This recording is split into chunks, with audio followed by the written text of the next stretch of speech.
Galerinha, tudo bem? Saudade de vocês. Olha só, a ideia de hoje é a gente trabalhar com os conteúdos que caem muito no Enem e que são importantes para a vivência mesmo, para entender um pouquinho como é que alguns fármacos são vendidos, entender como é que eles funcionam no corpo. Então a gente tem que continuar dando esse gás, tá certo? Hoje a gente vai falar sobre solubilidade de compostos orgânicos.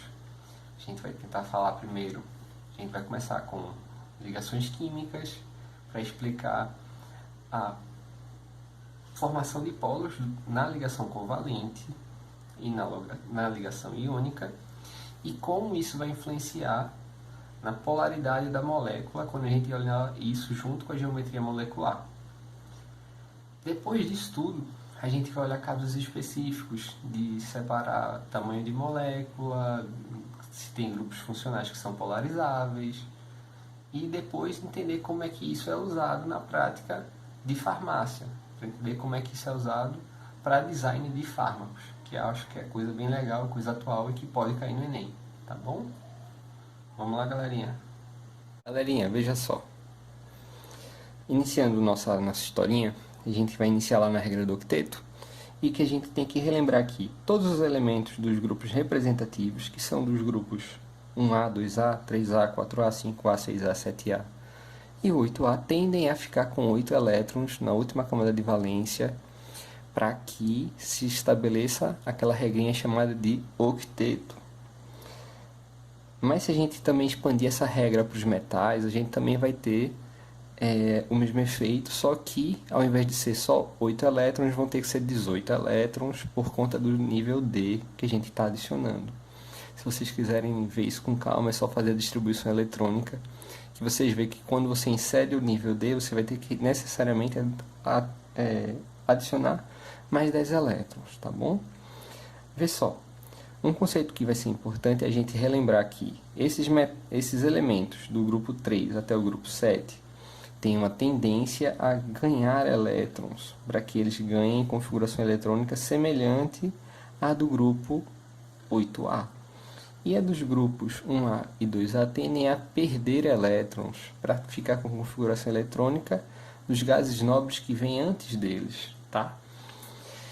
Para isso, a gente tem que lembrar do conceito de eletronegatividade, que está bem relacionado com a escala de Pauli. A gente viu isso no primeiro ano. A escala de Pauli vai dizer, é um número que vai determinar o quanto eletronegativo um átomo é. Na prática, o que é que isso significa? A eletronegatividade é a tendência para que um elétron seja puxado por um átomo durante uma ligação química. Exemplo, se você tem um átomo de flúor ligado a um átomo de hidrogênio. Se você tem esta ligação sendo formada do HF, do ácido fluorídrico, você vai estar formando uma ligação química covalente, porque são entre dois ametais. Porém, se a gente olhar a eletronegatividade deles, o flúor tem eletronegatividade de valor 4, é a maior eletronegatividade que tem na tabela periódica. E o hidrogênio tem 2,2. A gente tem uma diferença aí razoável de eletronegatividade. E essa diferença de eletronegatividade faz com que os elétrons da ligação química aqui estejam mais deslocados para o flúor, formando o que a gente vai chamar de momento de dipolo, que a gente vai falar mais para frente. Significa dizer que a carga elétrica dessa ligação está mais próxima do flúor. Disso aqui, é importante lembrar que ametais têm valores altos de eletronegatividade e metais têm valores pequenos. E, em especial, o fluoroxigênio e o nitrogênio são os 3 átomos que você não pode esquecer, porque são os 3 átomos que podem formar ligações intermoleculares do tipo ligação de hidrogênio, que são muito fortes.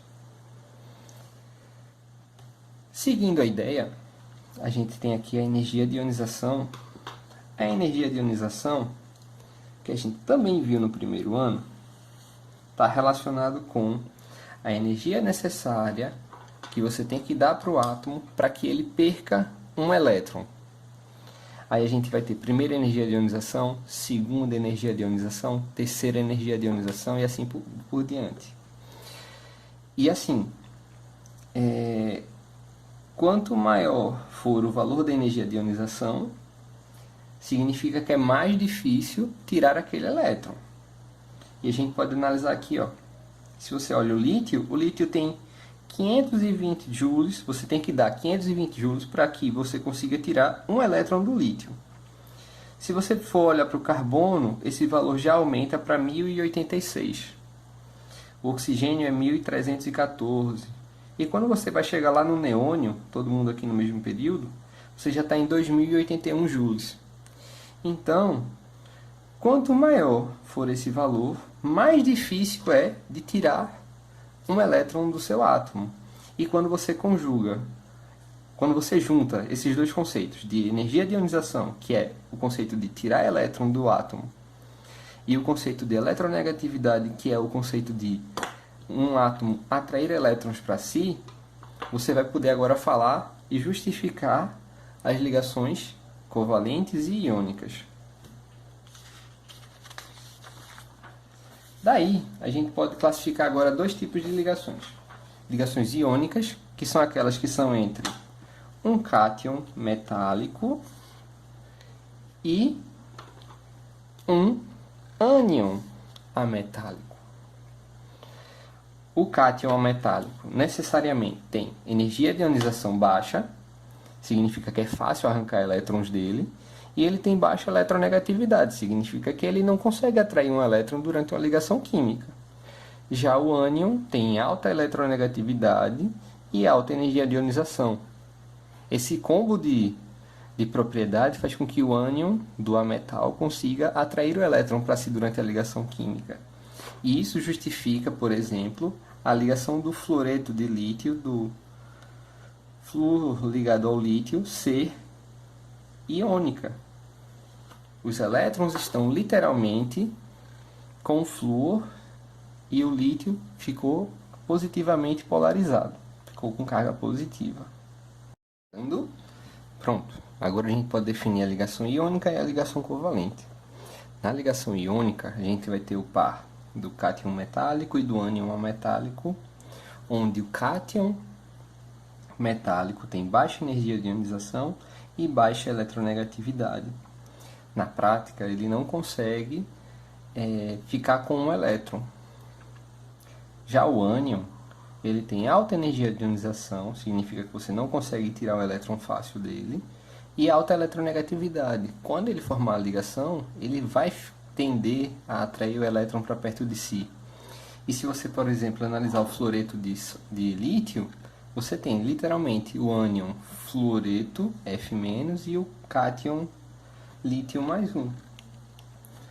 No outro lado, você tem a ligação covalente, que é feita entre dois ametais que provavelmente têm energias de ionização e eletronegatividade semelhantes.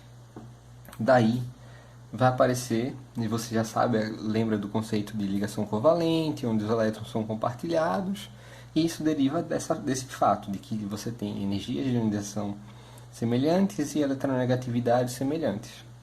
Só que disso vem um conceito novo, que é momento dipolo.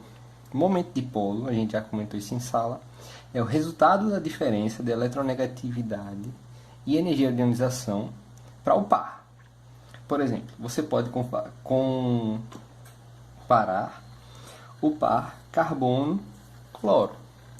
O par carbono-cloro tem uma diferença de eletronegatividade razoável. O cloro tem eletronegatividade 3,2. Já o carbono tem eletronegatividade 2,6. Apesar de ser feita uma ligação covalente, aqui você tem um direcionamento da ligação. Você faz com que essa ligação covalente tenha caráter polar, porque o átomo de cloro tende a atrair mais os elétrons desta ligação. Aí você tem um momento de dipolo negativo aqui, significa que as cargas negativas estão parcialmente mais próximas do cloro, tem aqui um excesso de cargas positivas no carbono. Mas se você olhasse por outro lado a ligação entre carbono e hidrogênio, você veria que a diferença de eletronegatividade já não é tão evidente, porque a do carbono é 2,4, salvo me engano, e a do hidrogênio é 2,2.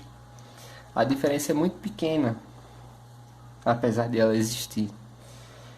Dessa forma, você também tem um momento dipolo, só que de menor proporção quando você olha para o clorocarbono. Isso aqui é uma coisa que a gente tem que estar atento. E, a grosso modo, a gente pode considerar que não existe diferença de eletronegatividade na prática. A ligação covalente de carbono e hidrogênio ela não é polarizada. Na prática, a gente pode considerar isso. Só em casos muito específicos é que você não considera, que você vai ter que considerar essa pequena diferença aqui entre os dois.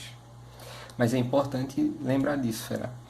Pode vir uma questão da UPE, do SSA, perguntando se toda ligação covalente é apolar. Você vai marcar lá que é falsa, porque podem existir ligações covalentes polares, de caráter polar. E se a gente for muito ao pé da letra, é difícil achar um par de dois átomos diferentes que tenham eletronegatividades iguais. Daí, tem que ficar atento a isso aí, viu, Fera? Continuando, sobre o momento dipolo, eu trouxe uma tabela para a gente comparar o momento dipolo de algumas moléculas. Por exemplo, cloreto de sódio, que é um sal bem conhecido de vocês. Ele tem momento dipolo de valor 9. É um valor admissional, não tem dimensão. Quando você olha para o CH3Cl, o cloreto de metileno, ele tem momento dipolo 1,87. Você olha para a água, tem 1,85. Você olha para o CH3OH, que é o metanol, ele tem 1,7.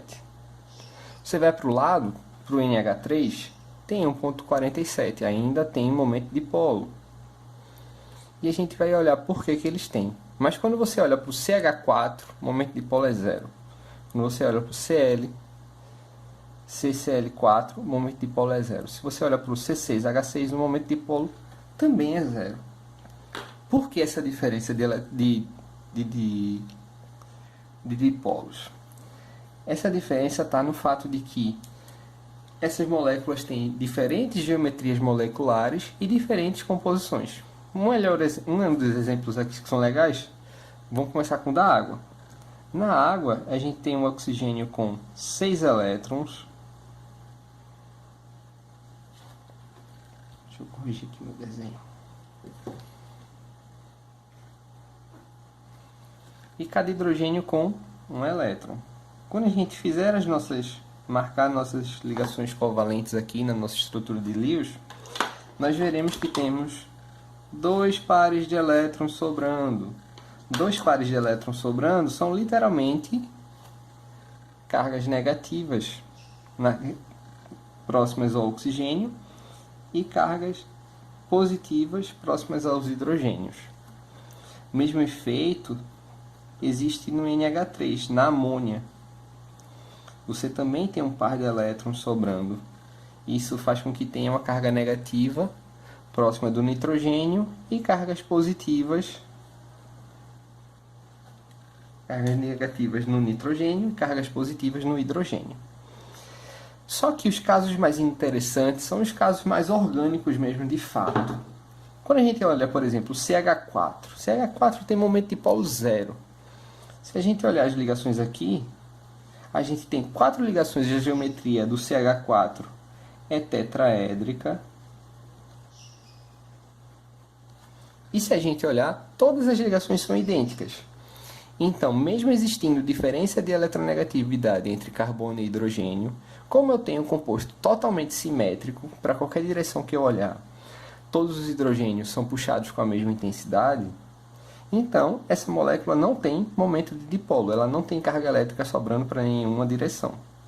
Se eu substituir um hidrogênio por um cloro, eu começo a ter momento de dipolo, porque eu inseri um átomo diferente, de maior eletronegatividade. E esse efeito vai sendo propagado até eu substituir 3 posições de hidrogênio por cloro. Quando eu tiver aqui Cl3CH, eu tenho em cada átomo de cloro uma carga negativa e uma carga positiva do carbono. A ligação carbono-cloro é covalente polar. E todo esse sistema aqui, com 3, permite que a molécula inteira também seja polar, porque aqui eu tenho uma ligação pouco polarizada. Mas quando eu substituir todos os hidrogênios por cloro, mesmo tendo ligações covalentes polares, esta molécula se torna apolar, igual à inicial. Porque não vai contar apenas o tipo de ligação química envolvida entre cada elemento, mas também a geometria. Se você tem uma geometria que já é simétrica e que ela leva a esse conjunto aqui, que não há diferença de posicionamento de átomo, os átomos estão orientados da mesma forma, então você tem moléculas que são apolares. E estas aqui, essas 3 do meio, são polares. Tá bom? Continuando, eu trouxe um exemplo aqui um pouquinho mais refinado agora. Se nós olharmos, pensarmos agora na perspectiva puramente orgânica, nós vimos nomenclatura de compostos orgânicos, de hidrocarbonetos, e aquela coisa toda. Se a gente considerar o hexano, o heptano, o octano e o nonano. Cada um tem 6 carbonos, 7, 8 e 9 carbonos. Cada um deles vai ter uma solubilidade diferente em água, em álcool e em éter. Por quê? Porque agora eu tenho moléculas que a gente vai classificá-las como apolares. Todas essas moléculas aqui são apolares. Então, para a gente determinar a solubilidade de compostos orgânicos em solventes, a gente tem que olhar a polarização das moléculas. Se a minha molécula orgânica é apolar, eu só vou conseguir solubilizar ela, dissolver ela, em um composto que também seja apolar. Se eu colocar ela num composto polar, provavelmente elas não vão se misturar, que é o exemplo, por exemplo, da água e do óleo. Eles não se misturam puramente por densidade, mas também por polaridade. As moléculas da água e dos óleos têm polaridades diferentes. Quando você vê o hexano, por exemplo, que tem 6 carbonos, ele tem solubilidade em água, você consegue dissolver 14 mg de hexano em 100 gramas de água. Você consegue dissolver 5 mg de heptano em 100 gramas de água. Você consegue dissolver 2 mg de octano em 100 gramas de água. E você não consegue dissolver nada a partir do nonano em 100 gramas de água. Você não consegue porque ele é insolúvel. Você já tem um tamanho de cadeia grandão, já é muito grande, que não permite mais solubilizar. Isso daí já não se explica mais pelos conceitos de polarização que a gente está falando, já entra no conceito de Hansen e Hildebrand, já são coisas um pouquinho mais avançadas que a gente não vai estar tratando aqui. Mas assim, outro exemplo, quando você olhar para o etanol, o que é que o etanol tem diferente da água? O etanol tem uma parte que é apolar. A água é totalmente polar, mas o etanol tem uma parte que é polar. Daí você tem diferentes comportamentos. O hexano, você consegue dissolver 50 gramas de hexano em 100 gramas de água. Você consegue solubilizar um pouco de heptano em 100 gramas de água, octano e nonano também. Já quando você olha para éter, que já tem polaridade diferente, você consegue dissolver em qualquer proporção hexano em éter, heptano em éter, e octano e nonano são totalmente solúveis também. Então aqui a gente já consegue ver o efeito da polarização da molécula na solubilização de outras.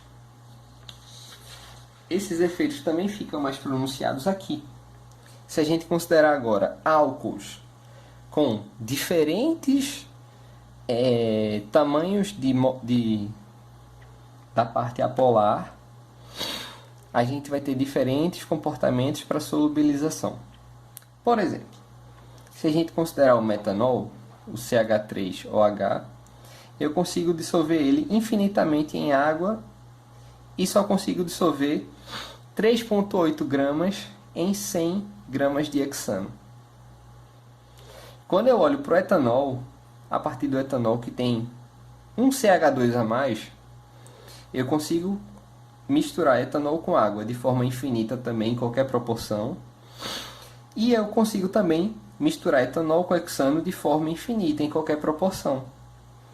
Aqui a gente está vendo o efeito do tamanho da cabeça apolar na solubilização com... Vê, pessoal, além desse comportamento aqui, ó, de que você aumentou o tamanho da cabeça apolar, você diminui a quantidade de material que você consegue dissolver na água, tem um efeito aqui que é de como é a geometria do seu álcool. Por exemplo, o N-butanol é CH3, CH2, CH2, CH2OH. Se eu estou considerando o S-butanol, é porque meu OH agora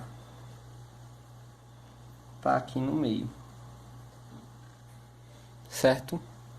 Ele está ligado a um carbono que é secundário.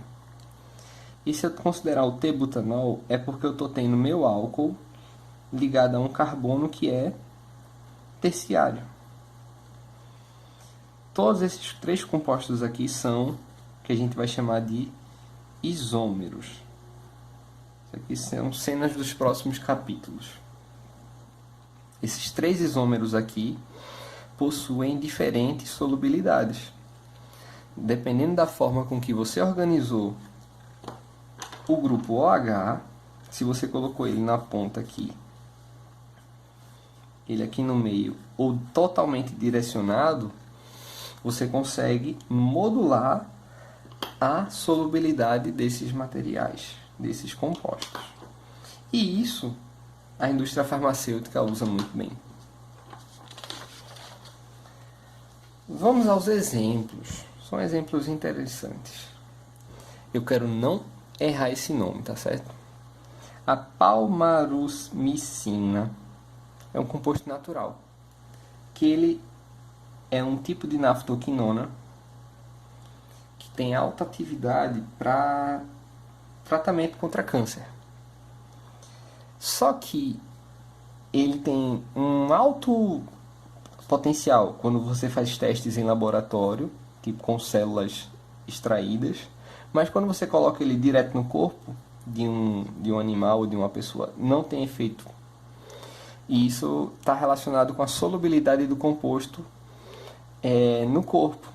Se a gente pensar que nós somos um copo d'água cheio de sal, não é uma analogia muito fora da realidade. Nós somos feitos basicamente de água e sais minerais para poder... Pessoal, aí o que é que o pessoal faz na indústria? Dessa hidroxila aqui, desse grupo OH, desse fenol, eles fazem um éster. E esse éster conjugado a um sal, NH3+, CF3CO2-. Este conjunto, você adicionou mais grupos polares, isso daqui aumenta a solubilidade, aumentando, neste caso específico, 7 vezes a solubilidade. Quando a gente vai para outros exemplos, como o MSX, que ele é um composto usado para tratamento da doença de Parkinson, o composto inicial também tem baixa solubilidade. E o que é que o pessoal faz? Neste álcool, eles esterificam. Aqui tem a formação do éster.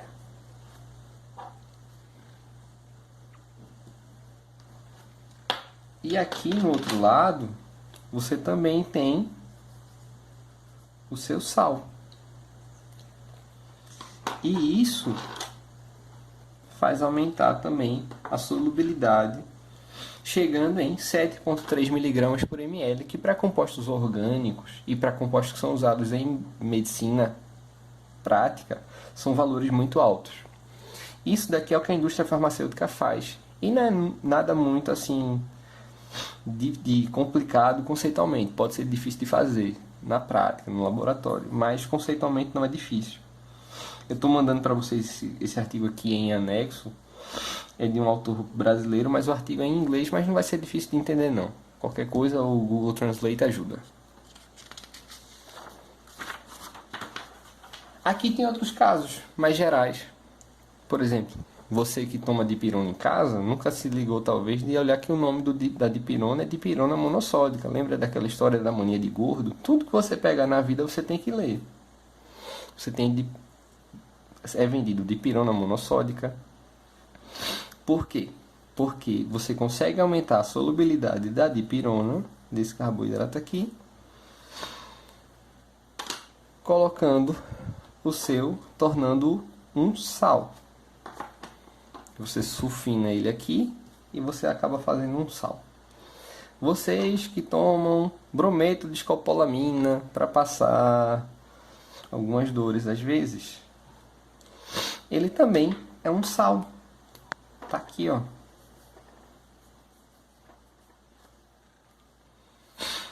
Isso daqui aumenta a solubilidade do composto na água. Mas um caso que é extremamente específico de solubilidade e que tem importância muito grande são os sais de lítio. Eu já devo ter comentado com vocês, mas, por exemplo, o Japão é considerado a nação mais feliz do mundo. E isso está correlacionado com a quantidade de sushi que eles comem. Interessante. Por quê? Porque no sushi, aquela alga que enrola o arroz tem altos níveis de lítio. E lítio é um cátion que a gente tem no corpo, especificamente no cérebro, que controla um monte de processos nervosos. E pessoas que têm transtorno bipolar têm déficit de lítio no cérebro e elas precisam ter reposição constante de lítio para que não se tenha nenhum caso. Dessa forma, na medicina tradicional se aplica carbonato de lítio, que tem solubilidade de 154 mg por ml, só que isso é muito pouco, e muito pouco se aproveita do lítio. Opções. Você tem a opção de mudar o sal, mudando a cadeia carbônica, aumentando, por exemplo, o número de grupos carboxila, que é uma estratégia que a indústria faz. Se você pegar o ácido cítrico e neutralizar ele com hidróxido de lítio, você vai estar formando citrato de lítio, que tem solubilidade um pouquinho maior do que a do carbonato de lítio. O oratato de lítio e o aspartato de lítio, eu andei pesquisando, eles são os compostos mais utilizados atualmente, só que eu não consegui os valores de solubilidade deles. Mas se eles são os utilizados agora é porque eles têm solubilidade maior, pode ter certeza. E você consegue ver isso quando você olha o número de grupos funcionais diferentes que as moléculas têm. Mesmo tendo menos lítio, eles têm mais grupos funcionais polares.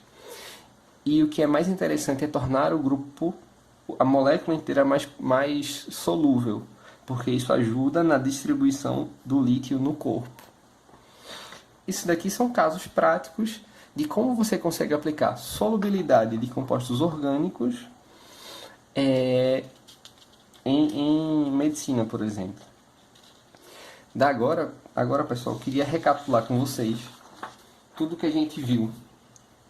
A gente começou com ligações químicas e descrevendo por que elas acontecem, para estabelecer o octeto e como é que a gente avalia elas, olhando a energia de ionização e a eletronegatividade para definir ligações covalentes e ligações iônicas. E dependendo do momento de polo das ligações iônicas, covalentes, eu posso definir um caráter polar e um caráter apolar.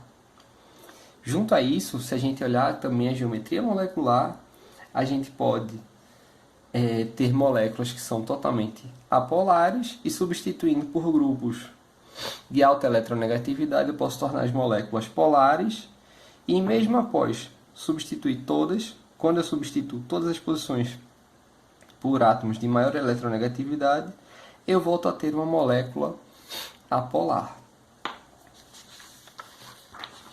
Por último, a gente viu como verificar a solubilidade de compostos orgânicos em solventes iônicos e em solventes apolares. Na verdade, em solventes polares e em solventes apolares. A gente tem que considerar a geometria molecular do seu composto de interesse, a presença de grupos polares, se tem grupos álcool, aldeído, ácido carboxílico, éter, éster, aminas. O tamanho das cadeias apolares também vai influenciar. Se o tamanho da cadeia apolar for muito grande, isso atrapalha na solubilidade em compostos polares. E também a gente tem que avaliar a polaridade do solvente. Se o solvente for polar, a gente tem que fazer com que apareçam grupos funcionais polares. Se o solvente for apolar, a gente tem que tirar todos os grupos polares. E isso serve na prática para aumentar a solubilidade de fármacos, de drogas que são usadas como fármacos no corpo. Tendo como exemplos bem legais o sais de lítio e a dipirona e o buscopan. Galerinha, eu agradeço pela atenção de vocês. Espero que possa estar ajudando de alguma forma a passar o tempo da quarentena. E que a gente possa, o mais rápido possível, estar voltando para as aulas e contem comigo. Qualquer dúvida podem me procurar. E eu vou estar disponibilizando esse vídeo não só aí pelo Zap, mas eu vou depositar no YouTube. Que aí vocês podem olhar com calma, devagarzinho, tá bom? Um grande abraço para vocês. Tchau, tchau.